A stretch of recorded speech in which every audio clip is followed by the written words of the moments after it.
Hey, I'm Trace Barnett. Welcome to Garden Party. Today we're making and eating goose feed.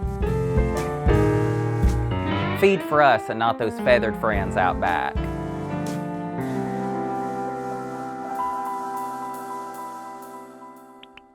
You're probably wondering where the name goose feed came from, and I'm sure that's hidden in the tales of Appalachia. My mom lives 25 minutes away, and they grew up calling it rabbit feed, so I guess they had more rabbits running around than geese. But the name actually comes from spring greens, just perfectly coming up out of your garden bed and into your yard. Those tender greens are the perfect food for geese, rabbits, chickens, and people alike. So today I'm using mustard greens, fresh spinach, and fresh romaine lettuce right out of the garden. I'm going to use a sharp knife here, and what I want to do is I really just want to almost shred that lettuce. We're going to use the lettuce as the base for our goose feed and pile all of our other greens directly on top.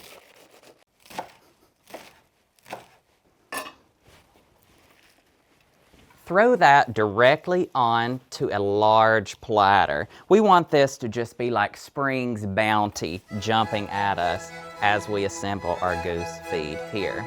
Next, I want to add our mustard greens. So if you're using any kind of green like kale, mustard green, dandelion green, be sure and wash those thoroughly. These spring greens usually have a lot of residual dirt or grit that can get locked into them. So do it like my mama always did it. Get your big dish pan out and just drown those greens in water multiple times.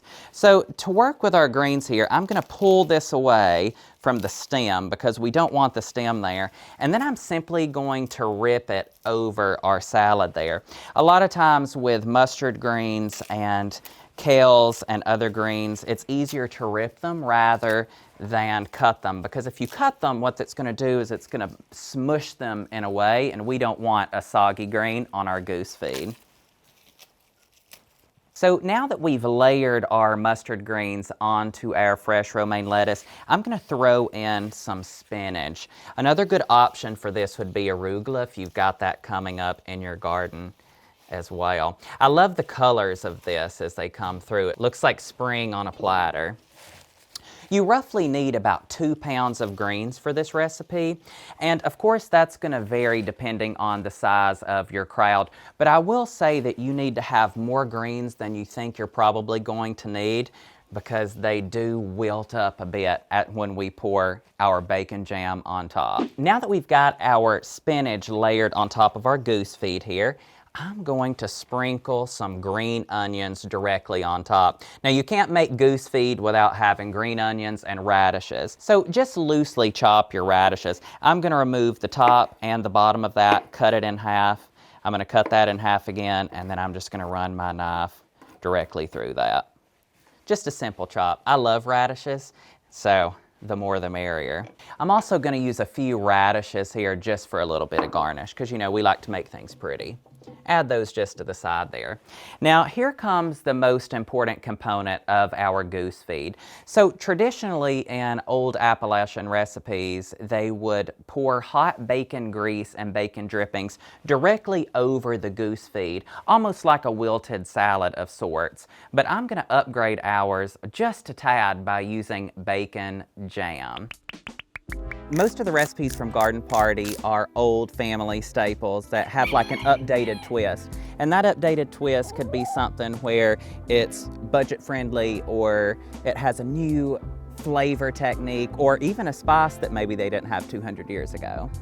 Goose feed is something that I have been eating since I was a child. Like I remember going out with both of my grandmothers. One called it rabbit food, one called it goose feed. We would go out into the garden, gather all the spring greens, even into the yard, and gather dandelion greens, anything wild even, and combine it into this delicious salad that was wilted with bacon grease. But I'm thinking, what's more flavorful than bacon grease? Bacon jam.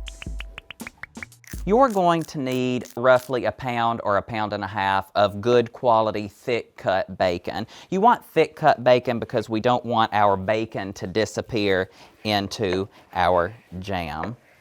So I am slicing our bacon up here into chunks. I've actually found that it's easiest to slice bacon up by just leaving it in the slab that it comes in. You want to rough chop this bacon and leave it in larger chunks because we want to have that little bit of bacon bite when we have our bacon jam on top of our goose feed. Once you have your bacon nice and chopped, add that to a large skillet. Always start your bacon out in a cool skillet too because it helps crisp it up. I have went ahead and chopped a whole onion, roughly just about a cup of onion, just small, finely chopped, and I'm going to add that to our bacon as well. Now let's transfer our bacon and onions to our stovetop over medium-high heat. So while our bacons and onions are cooking away over medium-high heat and getting all nice and golden and crispy, I'm going to combine 1.5 cups of dark brown sugar. This is going to form that really good, sticky, ooey gooey sauce that one thinks of when they think of bacon jam. I'm also going to add a cup of sorghum molasses. And sorghum molasses has that really good, smoky flavor. It's super southern too. I always have to get a little taste of it. Give that a good stir. Now to deglaze our pan, I'm going to add a couple tablespoons of red wine vinegar. You can also use balsamic, and if you imbibe, you can also use a little bit of bourbon because it's just going to cook off. But what we want are those nice bacon drippings to release into our bacon jam. Just give that a good aggressive stir to get all of that loosened up of the bottom of the pan. I'm going to go ahead and add our mixture here. And you don't have to worry about mixing this too much. You kind of just want the sorghum to kind of combine somewhat with the brown sugar. Stir that really well. Keep your sorghum on hand also because you may need just a tiny bit more. Actually, always a little bit more. You can't have too much sorghum. So I'm going to put just a tiny bit in there.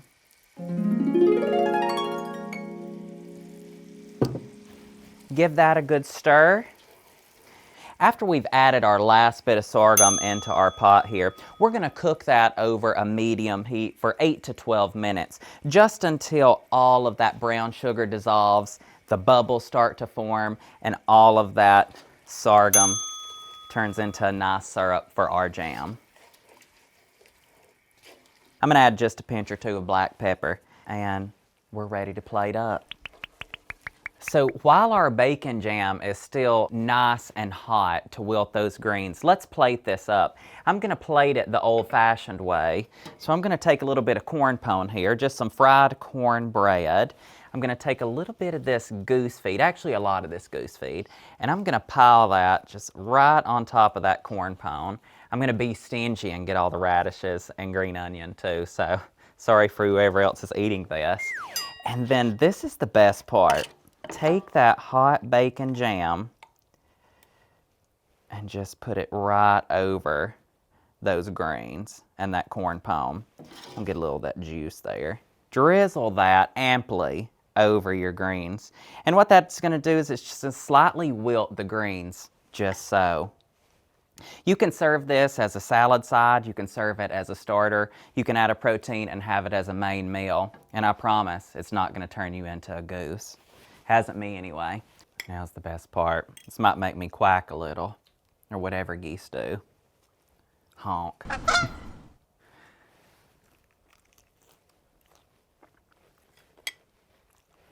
The bigger the bite, the bigger the flavor. Spring greens with bacon jam. Goose feed. Don't fly away now. For the full recipe, follow the link below. And for more garden party shenanigans, like, comment, and subscribe. I mean, who wouldn't want to see me with bacon jam stuck in my beard a little bit?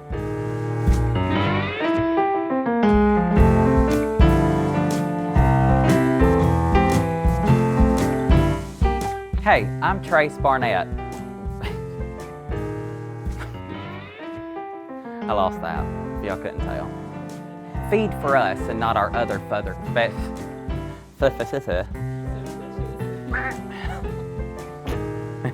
Did y'all think y'all'd be sitting around watching somebody cut radishes quietly when you were growing up?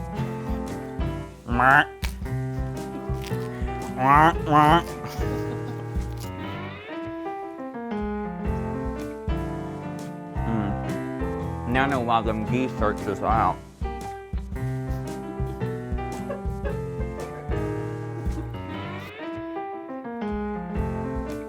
We good? Is that a wrap?